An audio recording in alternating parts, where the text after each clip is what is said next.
Confirmation Year 2 families. Well, 2 years, where did it go? We are in the home stretch with only 3 months, not even 3 months, before the big day. So I have made a video just to cover some of the common questions that we've been getting. Also to give you here this kind of agenda outline to kind of just help you to plan, because I know there's a lot that comes at us at a rapid pace because we don't get the date. Okay, so here it is. First and foremost, if you look down in the flock note, you're going to see that I have outlined what the non-Catholic students need to be doing. So this is for the students that are not in Catholic school, that are attending faith formation or should be attending faith formation on Sunday nights. I've seen a little decline in attendance. Parents, please remember, attendance counts toward the sacrament. If your child's not coming to class, they're not going to be eligible for confirmation. Okay, so please make sure that they're either coming in person, sending in homework, or joining me on Zoom. The Zooms are on the Tuesday after whatever Sunday class they have. Okay, it's not weekly.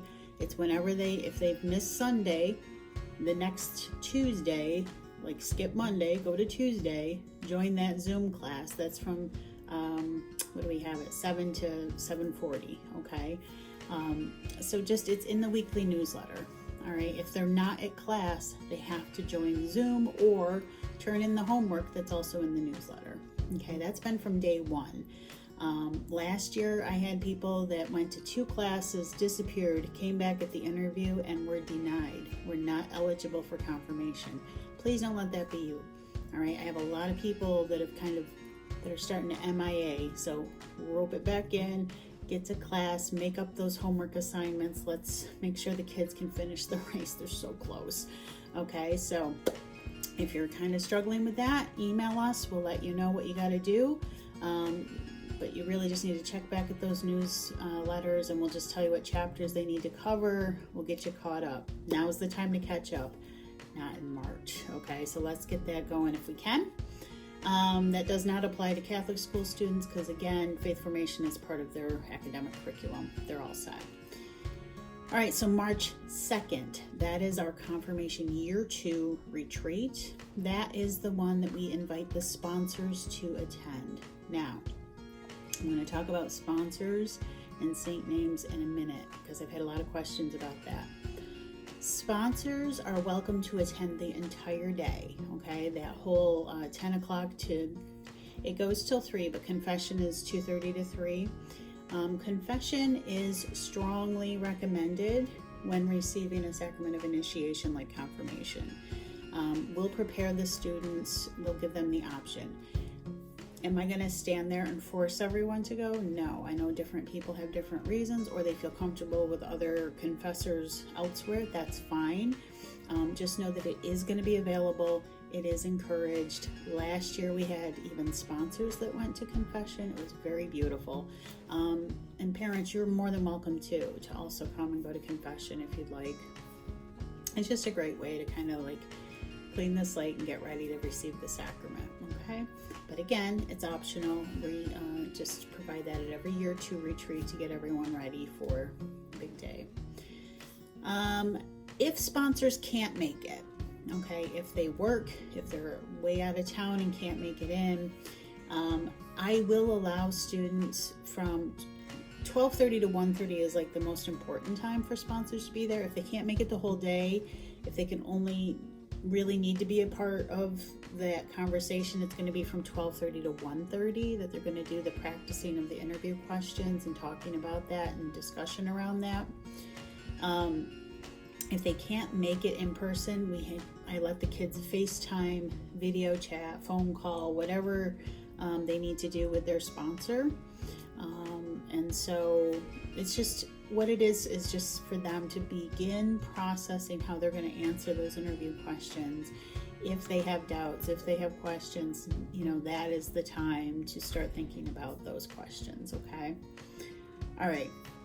At the retreat, the completed packets are due, okay? So those packets that went home in November, or the ones that all the electronic forms have been on the weekly newsletter for months now, okay? So at any time, you can go look up the Flock Note, the weekly newsletter. Okay, if it's not coming to your inbox, go to www.olqpstm.com, look under Faith Formation, click on newsletter. It's always at the top. It's there every week. You can even scroll back and find previous weeks. The electronic forms are attached on that newsletter. So download whatever you need. So for what do you need? You need the sponsor letter, the saint name reflection, and 2 community service reflection forms. So let's start with sponsor, because that's been the biggest question. All right, so the Code of Canon Law says that your child needs a sponsor who must be a practicing Catholic in good standing. Why? Here's the simple form. I could give you the whole canon law and everything that they say, which, by the way, comes from the top. I don't make any of these rules, so I'm just here to interpret. But let's imagine this. If your child was getting ready to run a marathon, and they had a choice between working with someone who maybe ran 1 or 2 marathons, didn't like them, dropped out, and now maybe only goes to watch other people once in a while. Do you want that person training your child for the marathon? Or do you want someone who's currently running a marathon, knows the tricks of the trade, knows how to do it, and is there to guide them through, those situations? They have to be Catholic, and they have to be practicing, and they have to be in good standing with the church, okay? It doesn't mean that they can't have an important role in your child's life. It doesn't mean that they can't be friends with that person if they aren't Catholic or not practicing anymore, or they used to, but now they're mad at the church. Point is, you want somebody that's going to be able to model what what it means to be Catholic today in the church, doing the things they need to do, attending Mass at least frequently, participating in their faith in a way that they are example to your child about how to navigate the world, right? The church has it that way for a reason, and it's not to say that other people aren't good enough. It's that this specific role is a role that has to be for a Catholic who practices and will be able to guide your child in the way of Catholicism. That's the whole reason behind it. So what do you do if you can't find anybody? That happens a lot. I get that question from a lot of people. If you can't find anyone, if you don't have any family members that are Catholic, if you don't have anybody, because, by the way, it cannot be a parent. This has to be somebody outside that family bond, okay? Because you're already a role model to your child, right? You're already an example to them. You need somebody else that they can maybe go to about things that they maybe wouldn't go to you about, right? This is all about making that network wider for your child. So if you can't find anybody in your family, there's catechists, people that you go to church with. Look around and see, maybe there was a past catechist or a teacher that your child had that they really looked up to. Catholic school students, you can ask your teachers. There's so many people around that I think you could find them if you look for them, and it's usually an honor. Most people, I've never heard of anybody turning it down. So, feel free to ask. And if you're really stuck, ask me and I can maybe give you some hints. Email us at that brff@dor.org. That's on the newsletter, and we'll point you in the right direction. But find somebody quickly, because if they do not attend the 4 parishes of Brighton, they have to get a letter from their parish that says they are a Catholic in good standing. That's what was in that parent letter, okay? It says it right there. So I think a lot of people don't read it, they don't see it, but I don't want it to be like too late and then you're panicking, because they have to be eligible. So they need a letter from their parish priest that says, yes, this person is a baptized, upstanding Catholic, they go to church, we know who they are, they're a great sponsor. Any parish in the world, if you call them, will know what a sponsor should know what a sponsor letter is. It's staple, we do them all the time. So just tell them that you need one and they will give it to them. Okay, so tell your sponsor, go to your parish, have the letter sent directly to our church. You don't even have to have it sent to you. All right, so that's for anybody that's not in our 4 parishes. If your sponsor is somebody that's already in attendance in our 4 parishes, then our pastors can vouch for them. That's why you don't need it if you go to our churches. If you go to, your sponsor goes to those 4 parishes, you're good. Okay? All right, so that is a must. That is not a rule that I made up. This is the real deal. They have to be a Catholic practicing in good standing with the church. Now, some people may be finding out that parishes bumped them off of their registry. When the pandemic happened, people that weren't active members of the church might have found that they were taken out. Okay, so unfortunately, active members means they contribute with an envelope that is identified to you. Now, this is the problem because some people donate just throwing money in the basket and nobody knows that they did, which is honorable on one hand. On the other hand, parishes don't know that you're contributing. They don't know who you are, and it could be that you find yourself kind of kicked off. I can guide you if you have a sponsor that runs into that. It's like, hey, I've been going all these years. I've been throwing money in the basket. What do you mean they don't know me? I can work with that parish that they go to and figure that out for you. So don't do all is lost. See me about that stuff. But at the end of the day, if nobody's heard of you, they don't know who you are, and they say, no, we're not going to write a letter to say that you're a good Catholic that's practicing, because you might be a good Catholic, but if you're not practicing, they're not going to write you a letter. Okay, so talk to me if you run into those things. But if you're telling me this person that I picked, or that my child picked, is not Catholic, does not practice, isn't good, but hey, they're a really swell person, that's great, but they're not gonna be able to do it. Okay, I'm sorry, that's canon law, and I don't have the power, the authority, nor do I want it to change that, because that comes from the very top on down. All right, and I can include all of that stuff. It's very wordy and full of citations, but I can quote that for you if you want. So email me if you really want to know where it says that in canon law. I think most of us don't really want to read all that, but hey, I'd be more than happy to share that if you want. Okay, so that's that. Saint name, I've talked to the kids that come to in-person learning. We did a couple of classes on this. They should have picked by now a saint who is somebody that, personifies the virtues that they're looking for. So not only do they have an earthly role model in their sponsor, they also need a heavenly role model, which is their saint. The name they choose, or the saint that they choose, that becomes their name. That's their saint name that they're taking. So at the confirmation, your child's going to have a name tag that has the saint name at the top and their name underneath it. Okay? The bishop will call your child by their saint name. Okay? And please make sure your sponsors know this. Funny story, I was at a confirmation, and a very well-meaning sponsor who didn't know what was going on, the bishop called his grandson forward by his saint name, and the grandfather got very upset with the bishop and said, that's not his name. So please make sure that your sponsors know that they will be called by their saint name, and just to make sure that they know what that's about. So it's a tradition of the church. It's an honor to be called by the saint that you've chosen. Okay, so make sure they choose that, fill out that form. They have to do a little research on their saint. I mean, there's plenty of books, there's plenty on Google, there's all kinds of things they could look up about their saints. So they just have to fill out that little form just so they know who it is. I submit all these forms to the diocese. We get our certificates, name tags printed up, all that. That's why everything's due March 2nd, so that we can get a leg up on that and have everything done before the night of confirmation. All right? Okay.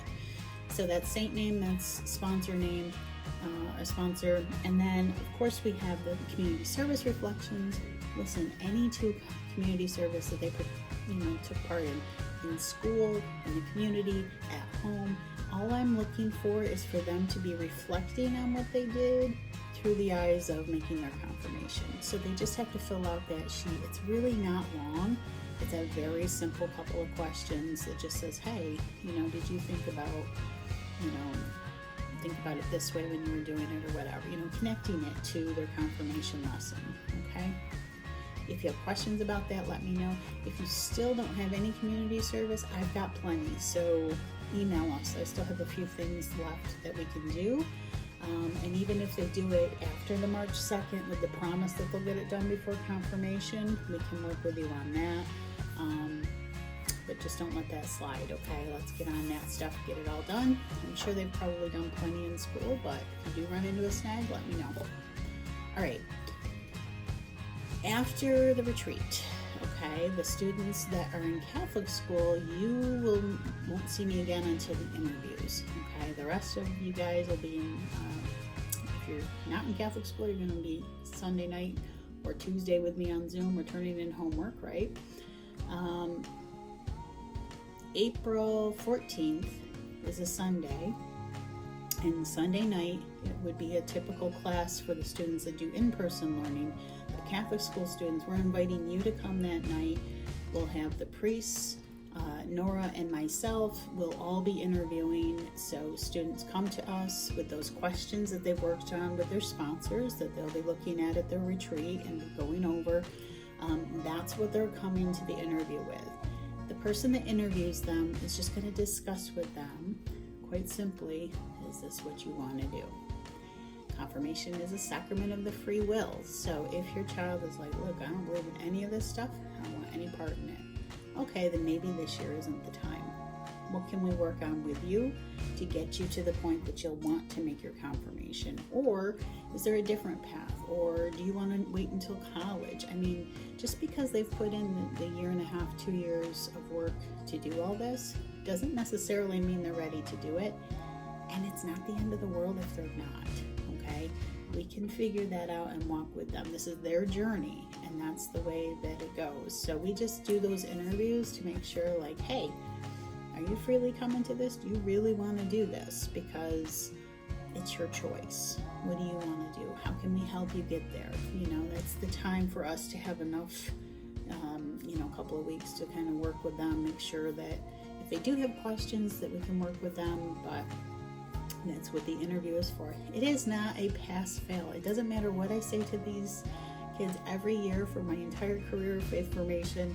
Every time they all think it's a pass-fail. It's not what it's about. It's just an assessment. Like, what do you still have questions about? Now is your time. What are you thinking? What do you want to do? Are you ready for this? What can we do to help you?